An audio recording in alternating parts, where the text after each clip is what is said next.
Sud Radio, on décrypte le monde. Et on décrypte un divorce outre-Atlantique. Il est 8h17 sur Sud Radio. Aux États-Unis, on appelait ça une bromance. Comprenez la contraction de romance et de brothers, frères. Une romance entre deux des meilleurs amis. Elon Musk, l'homme le plus riche du monde, et Donald Trump, l'homme le plus puissant du monde, président des États-Unis. Bon, le moins qu'on puisse dire, c'est que rien ne va plus depuis à peu près 24 heures. On en parle avec notre invité Jean-Claude Beaujour. Bonjour. Bonjour.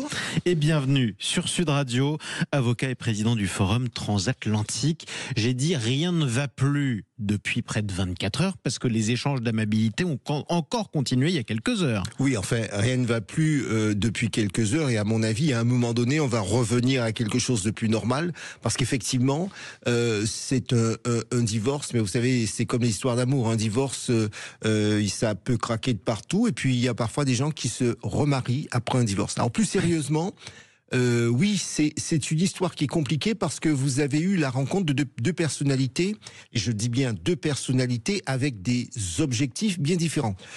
D'une part, Elon Musk était à la tête de la puissance industrielle qu'il représente. Je ne vais pas rentrer dans le détail. On sait, c'est SpaceX, c'est Starlink, etc. Voilà. Et Tesla, et des intérêts financiers colossaux qui dépassent même les frontières des États-Unis.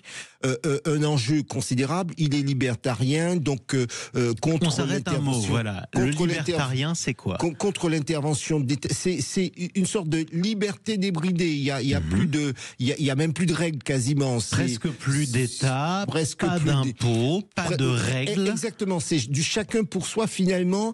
Au fond, c'est un peu comme... Allez, je vais pas être méchant, vous savez, on dit parfois dans la nature, il faut laisser faire la nature. Alors, la main invisible du marché. Voilà. Donc c'est sa position. Alors on va y revenir parce que c'est précisément ça. Là c'était Elon Musk. Il voulait sabrer dans les dépenses publiques. Il voulait faire maigrir l'État à toute force. Et il voulait que le marché prenne le relais sur un certain nombre de pans de la société. Trump était d'accord avec lui au début? Trump était d'accord pour pouvoir gagner. Après, je ne sais pas si Trump était d'accord pour avoir au fond des Américains qui sont aujourd'hui soit en attente de résultats, soit insatisfaits. Lorsque vous licenciez plusieurs centaines, plusieurs milliers de personnes sur la base de mails reçus en disant dites-moi ce que vous avez fait au cours des 8 derniers jours, vous avez un mail, vous avez 2 heures pour expliquer et en fonction de ce mail vous êtes gardé ou viré. Vous savez qu'aux États-Unis, quand vous en allez, vous partez avec votre petite boîte à la fin de la journée sur le champ. Vous pouvez ne pas payer votre loyer et quand on ne paye pas son loyer, dans les 15 jours suivants, vous avez la police qui vient vous mettre hors de chez vous. Donc c'est quand même très brutal. Je ne suis pas certain que Donald Trump ait vraiment voulu cela parce que ça a des conséquences sur son électorat. Donc la méthode Musk qui consistait à mettre au régime drastique l'État, au régime violent, pas beaucoup plu à Donald Trump, ça c'est peut-être la raison sous-jacente. Maintenant, parlons du prétexte. Elon Musk a vertement critiqué la loi qui vient d'être décidée par Trump, en tout cas d'être poussée par Trump. Qu'est-ce qu'elle contient cette loi et pourquoi elle lui pose problème? Alors, elle pose problème à Elon Musk parce qu'il considère que finalement, elle ne sabre pas suffisamment dans les dépenses publiques. Finalement, elle distribue aussi de l'argent. Finalement, il y a trop d'exemption fiscale. Finalement, ça n'est pas la politique budgétaire qu'il aurait souhaité faire, lui, Elon Musk. Il y a trop d'exemption fiscale venant de quelqu'un qui veut supprimer l'État, c'est absurde. Il considère que l'on ne coupe pas, que le projet de Donald Trump ne coupe pas suffisamment sur le budget étatique, ne fait pas suffisamment d'économies. Alors ça, c'est votre manière très policée de le dire, parce que lui, il a parlé d'un projet de loi répugnant, tout simplement. Oui, ça c'est un point de vue. Après, on peut descendre dans les détails aussi. Ce sont les détails, ce sont les faits qui comptent. C'est ça. Donc ça, c'est en tout cas le divorce apparent. Il y a eu ensuite les échanges d'amabilité qui sont quand même devenus très graves. C'est-à-dire qu'on a deux personnes qui ont été invitées l'une et l'autre avant leur prise de fonction à l'inauguration, la réouverture de la basilique Notre-Dame, il y a quelques mois en France, et qui aujourd'hui en viennent à s'accuser de pédophilie. C'est ce qu'a fait Elon Musk au sujet de Donald Trump. Oui, quand alors, même. Pour juste remettre les choses, pardonnez-moi d'être insistant, ce ne sont pas simplement deux personnes.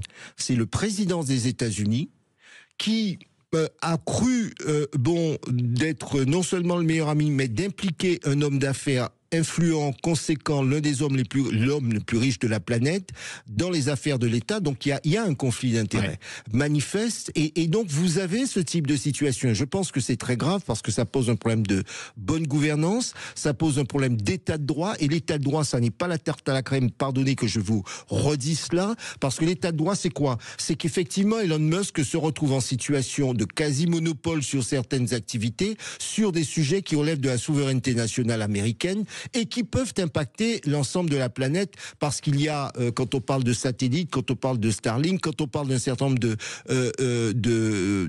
d'activités industrielles et spatiales, on parle de choses sérieuses, de défense des États-Unis, défense des pays occidentaux ou d'autres pays, peu importe pays. Donc on voit bien qu'on laisse un homme en position de monopole, en position de décider sur les affaires publiques.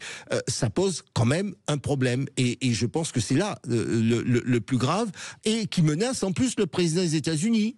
En quoi ça le menace ? Il menace le président des États-Unis parce qu'il lui dit tiens, puisque vous ne me donnez pas satisfaction, puisque vous n'êtes pas gentil avec moi, je parle d'Elon Musk qui dit cela au président des États-Unis, alors je dis que vous êtes impliqué dans des affaires de pédophilie. Ce sont des menaces, c'est du chantage. Très grave. C'est du chantage parce que ça viole un certain nombre de dispositions pénales. Ce sont des accusations qui sont graves parce qu'ils tentent de faire pression sur le président des États-Unis pour obtenir quelque chose. Pour obtenir quoi ? Pour obtenir qu'effectivement ce dernier, le président des États-Unis, ne coupe pas les contrats que son groupe a avec des agences fédérales. Ce sont des sommes énormes qui dépassent l'entendement. Ouais. Donc oui, je vous indique que c'est ce qu'on appelle du chantage. Donc quand je vous écoute, on est d'accord, pour vous dans cette histoire, en tout cas depuis le début de cette brouille, on va le dire poliment, c'est Donald Trump la victime.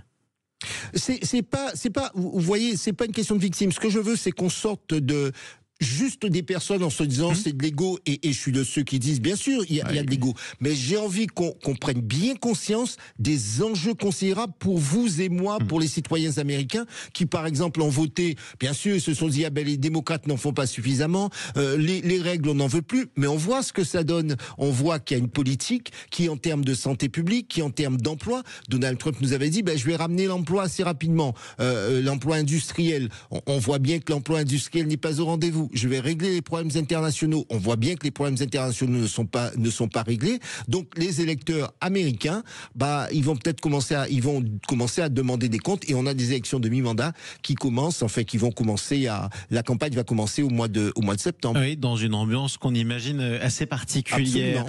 Question importante, beaucoup de supporters de Donald Trump étaient aussi d'ardents supporters d'Elon Musk sur les réseaux sociaux, qu'ils soient français ou américains. Un certain nombre de républicains, bien à la droite du parti républicain, adoraient les deux. Alors, qui a pris parti pour qui ? Alors, je crois que tout d'abord, vous avez le profil de l'électeur d'Elon Musk, ce sont du supporter, en tout cas.